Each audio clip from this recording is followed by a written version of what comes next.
La réaction des avants maliens, privés, il est vrai, de Salif Keïta, blessé, leur permettait de réduire la marque par Moussa Traoré.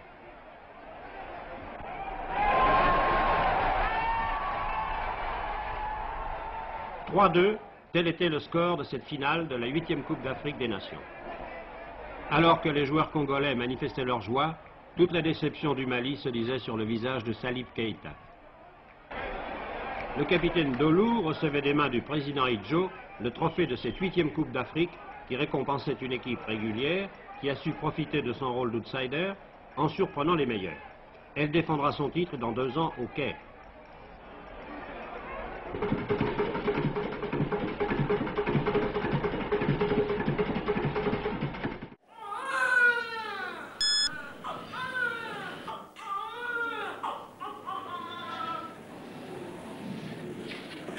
Comment allez-vous, madame? Vous allez bien? L'influence soviétique, elle, se fait sentir partout en Afrique. À Brazzaville, nous avons rencontré ces médecins soviétiques qui exercent dans une maternité.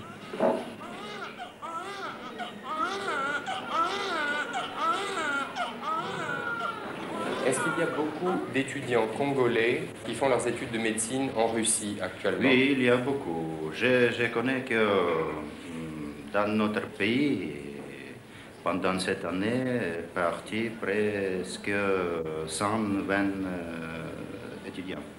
Est-ce que vous suivez un cours de formation spéciale avant de venir à Brazzaville, de médecine tropicale, ou est-ce que ça n'est pas nécessaire? Oui. Vous suivez un cours? Mais pour nous, maladie tropicale, c'est très intéressant. Il y a beaucoup de nouveaux. Dans notre pays, nous ne savons pas beaucoup de maladies qu'il y a dans ce pays. Voilà pourquoi notre travail ici, pour nous, a donné beaucoup de nouveaux. D'accord? Mais pas aujourd'hui, j'ai dit. Non, aujourd'hui déjà trop tard. C'est peut-être demain le matin. Parfois.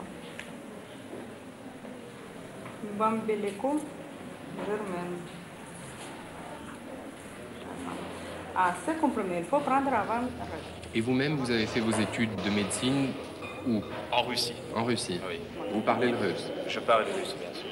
Combien d'années est-ce que vous avez passé là-bas? 7 ans. 7 ans. Et vous êtes médecin depuis combien de temps? Depuis 4 ans. Vous aviez combien de compatriotes en Union soviétique pendant que vous y étiez? Nous étions environ 600.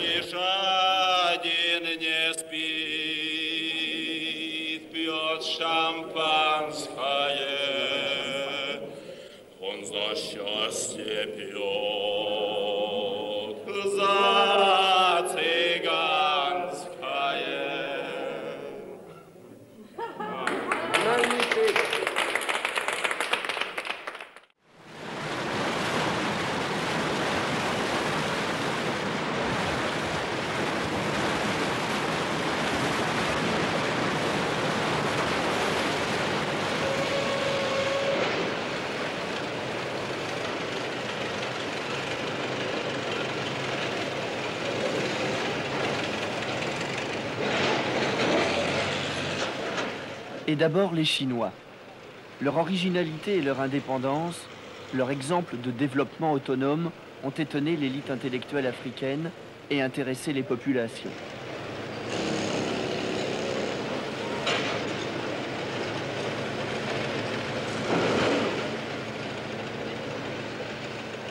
Ici, par exemple, à la Bwenza, 200 Chinois construisent un grand barrage avec 1300 Africains.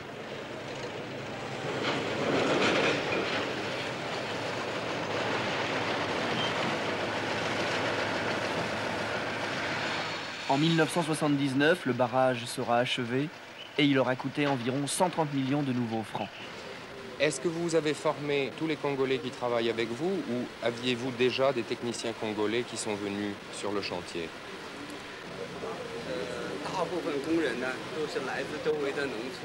La plupart des travailleurs congolais sont venus de la campagne tout autour du chantier.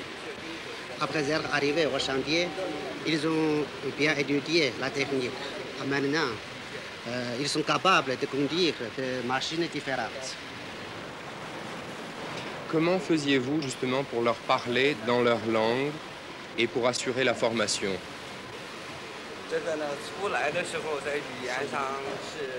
Au début, c'était un peu difficile parce qu'on ne peut pas parler en langue nationale, locale.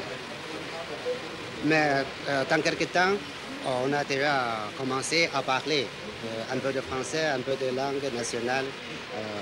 On a facilité déjà le travail. Combien de techniciens avez-vous formés maintenant?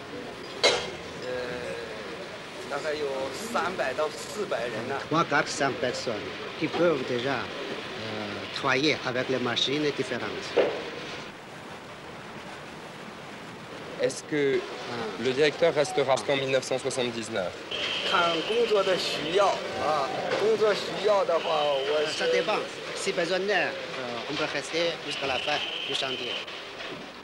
Qu'est-ce qui les rend différents, les Chinois? Ce qui les rend différents, c'est leur qualité de travailler avec leur manière d'apprendre.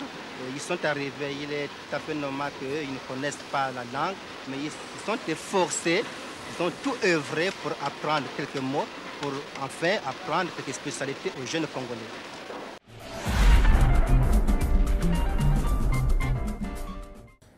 Votre commentaire Bon, le grand commentaire, c'est cette victoire de Yaoundé.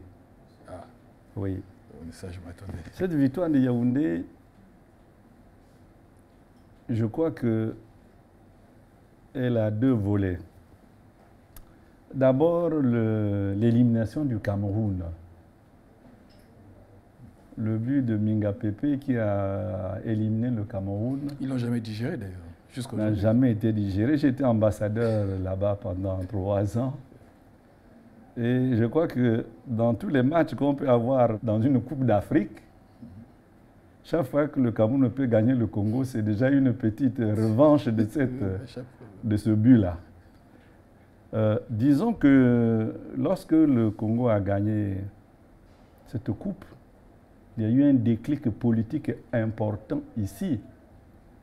Nous sommes en 72, il y a eu le coup d'État de Diawara. Je ne sais pas encore le M22 parce que le mouvement sera constitué beaucoup plus tard en tant que tel. Mais les esprits ici sont surchauffés. On est là, c'est terrible la tension politique. Mais cette victoire, le jour où on est allé à Maya pour accueillir les joueurs, je crois que beaucoup de gens ont dit nous avons nos petites histoires internes, nous avons nos conneries, excusez-moi le mot, mais cette victoire-là mérite que les hommes politiques réfléchissent plus froidement. Et ça a donné un grand bond dans le calme de cette période. Ça a décrispé la tension au niveau du... Oui, absolument. C'est dire le rôle du sport, hein. Le rôle du sport, le rôle de la musique, c'est en gros le rôle de la culture. Absolument. Oui. Cette victoire de Yaoundé a eu un impact terrible dans la suite des décisions que Marien Ngouabi et les autres ont eu à prendre, parce qu'il fallait tenir compte de cette espèce d'union sacrée qui s'était créée au niveau du peuple. Alors, cette victoire. Et ensuite, il y a cette image sur Blanche Gomez qui est très amusante. C'était un fleuron hein, au début. Blanche Gomez était... Oui. On n'avait pas à rougir de cette coopération avec la Russie. Blanche Gomez était... Voyez-vous, on a fait pas mal de choses à l'époque. Et puis à un moment, bon, comme toujours, nous avons saccagé ça avec nos bêtises humaines, et bon, on recommence, ainsi de suite. Mais bref, l'image que j'ai vue de Blanche Gomez, là, je crois que toutes les mères ici qui ont donné naissance aux enfants à Blanche Gomez se souviennent qu'elles étaient très très bien traitées. C'est un peu ça l'image de Rouge qu'on vient de voir là.